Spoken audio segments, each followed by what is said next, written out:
আসন্ন পবিত্র রমজানে সব ধরনের মাধ্যমিক বিদ্যালয় বন্ধ রাখার নির্দেশনা দিয়েছেন হাইকোর্ট। যদিও মন্ত্রণালয় বিষয়টি নিয়ে এখনো কোনো মত জানায়নি, মন্ত্রণালয় সূত্রে জানা গেছে হাইকোর্টের চিঠি পাওয়ার পর মাধ্যমিকে ছুটির বিষয়ে বৈঠক হবে, সেখান থেকে সিদ্ধান্ত আসবে। এদিকে হাইকোর্টের নির্দেশনায় সরকারি প্রাথমিক বিদ্যালয়ের বিষয়ে কোনো ধরনের নির্দেশনা নেই। এতে রোজায় প্রাথমিক বিদ্যালয় খোলা থাকবে নাকি বন্ধ থাকবে তা নিয়ে ধোঁয়াশার সৃষ্টি হয়েছে। প্রাথমিক শিক্ষা অধিদপ্তর বলেছে তারা একটি বাৎসরিক ছুটির তালিকা প্রকাশ করে প্রাথমিক ও গণশিক্ষা মন্ত্রণালয়ে পাঠিয়েছেন। তাতে রমজান, ঈদ উল ফিতর সহ কয়েকটি ছুটি মিলিয়ে 19 দিন বন্ধ রাখার কথা রয়েছে, তবে সেটি এখন ওয়েবসাইটে প্রকাশ হয়নি। অধিদপ্তর সূত্রে জানা গেছে প্রাথমিক বিদ্যালয়ে ওই ছুটির তালিকায় 8 মার্চ থেকে 26 মার্চ পর্যন্ত রোজা, ঈদ সহ কয়েকটি ছুটি রয়েছে।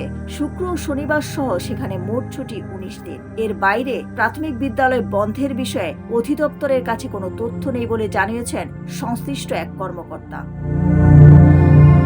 হাইকোর্টের আদেশে প্রাথমিক বিদ্যালয়ের বিষয়ে কিছু বলা হয়নি জানিয়ে উপপরিচালক জয়নাল আবেদিন বলেন, যতদূর জেনেছি 18 ফেব্রুয়ারি থেকে নিম্ন মাধ্যমিক ও মাধ্যমিক বিদ্যালয় বন্ধের বিষয়ে বলা হয়েছে। প্রাথমিকের কথা আমরা জানতে পারিনি। সেক্ষেত্রে অধিদপ্তর 8 মার্চ থেকে 26 মার্চ পর্যন্ত ছুটি রেখেছেন। এটা থাকবে নাকি পরিবর্তন হবে, এই সিদ্ধান্ত নেবে প্রাথমিক ও গণশিক্ষা মন্ত্রণালয়।